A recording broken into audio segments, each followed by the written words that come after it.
أنني كافر، ولكن وأنا مسلم. أنا كمسيحي لا أكفر بالإسلام. أنت تكفر بالإسلام. العوذ بالله. أنت تكفر. العوذ بالله. العوذ بالله. أنت تظلمني وتظلم غيري.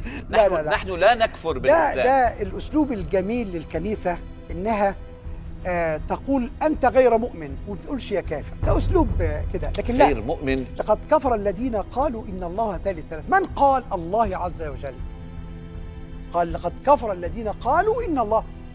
والله لو تتفق مع المجمع بتاعنا البحوث الإسلامية أو مع الأزهر ونحذف الآية دي، أعدك بذلك، ليس عندي مانع. أنا مشكلتي مع ديني وعقيدتي. لقد كفر الذين قالوا إن الله ثالث ثلاثة. لو الآية دي شالوها خلاص، فالكلام مش قولي أنا، مش أنا اللي بكفر، لا، حكم الله عز وجل على من يجعل لله شريكا كافر، من يجعل لله أما أو أبا أو ابنا كافر. مش بيدي والله، ليس عندي مانع، تحت أمرك. احذف لي بس، قررنا حذف الآية وأنا تحت أمرك، ما تزعلش مني أبدا. أنا مش زعلان منك، لأنه خلاص. أنا من الناس اللي نعم. يؤمن بحرية العقيدة وبحرية الدين. أنا لا ألزمك بديني، وأنت لا تستطيع أن تلزم غيرك بدينه. الكلام اللي قلته ده غير نعم. موجود في كتابك المقدس اللي بتقدسه، لكن موجود في كتابي أنا، موجود بتعاليمي. لا يمكن اللي تعلمته من وحي كتابي المقدس. لا يوجد في كتابك إطلاقا مثل هذا النص، لكن موجود في كتابي أنا. لكم دينكم طيب ولي دين. ما زال موجود بكتابك. نعم. ليش عم تكفرني؟ ملتزم به. ليش عم تكفرني إذا موجود بكتابك؟ ده مش التكفير، لا يحزنك، التكفير يسعدك، لأني أشهد لك أنك على دينك ولست على ديني. شرف لي أنني كافر بالمسيحية.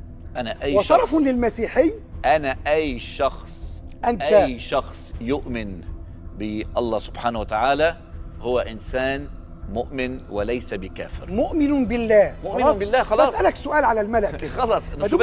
شو بدك تؤمن؟ انتظرني بأكثر من انتظرني الله. خدني بقى من دون فتحت ملف العقيدة. المسيحي في انجلترا، نعم، في لندن، اسم إلهه ايه؟ لما بيكلم ربنا يقول له ايه؟ حسب لغته. ايوه، بيقول له God. إيه؟ ما انت عارف، اوه ماي جاد، خلاص جاد، خلاص. وانا الهي انا اسمه الله، خلاص. انت اسمك توني بالانجليزي، توني بالالماني، توني، فرنساوي، توني. هل الاسماء تترجم؟ كيف تترجم الاسماء؟ بطرس بصير بيير، بصير بيتر. لا، ده هذه لكنه، لا مش لكنه، لغه، خلاص. لا. الله عز وجل. لا. طيب ده مخرج ليك، مش مخرج ليا، دي واقع، دي حقيقه. اسيبهولك دي حقيقه. شوف، اسيبهولك. لنذهب الى قاموس اكسفورد، نعم، ونقول له ابحث لنا عن جد، GOD، او فاذر، او ماستر، او لورد، وناخذ اسماء وصفات هذا الاسم ونضعها هنا، ونذهب الى قاموس المحيط في اللغه العربيه، اعطني اسماء وصفات اللفظ الله. هل تتفق هذه الاسماء والصفات مع هنا؟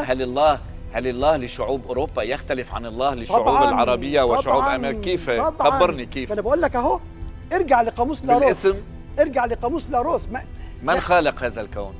الله الواحد الأحد عندي أنا. نعم. أما عند غيري من يسوع. خالق هذا الكون؟ ما أنا بقول لك الله الواحد الأحد، الفرد الصمد الذي لم يلد ولم يولد ولم يكن له كفوا أحد. الله. أما يسوع الذي يتعبد به المسيحيين، عند المسيحيين يسوع هو ابن الله. بس ابن نعم. الله هنا عندي كفر. نعم، بس ولكن الله، أنا أتكلم عن الله. أنت تعبد الله أم يسوع؟ أنا أعبد الله. ويسوع بالنسبة لك؟ أنا أعبد الله. ويسوع بالنسبة لك؟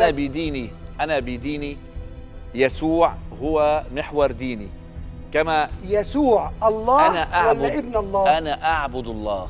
الله والله تبعك والله تبع كل الناس هو نفس الله. لا بالنسبة لك أنا عم بحكي بالنسبة لكل الناس. أرجوك، الله خالق موسى وخالق عيسى، وهو موجد عيسى وأم عيسى واللي جابوا عيسى عليه السلام.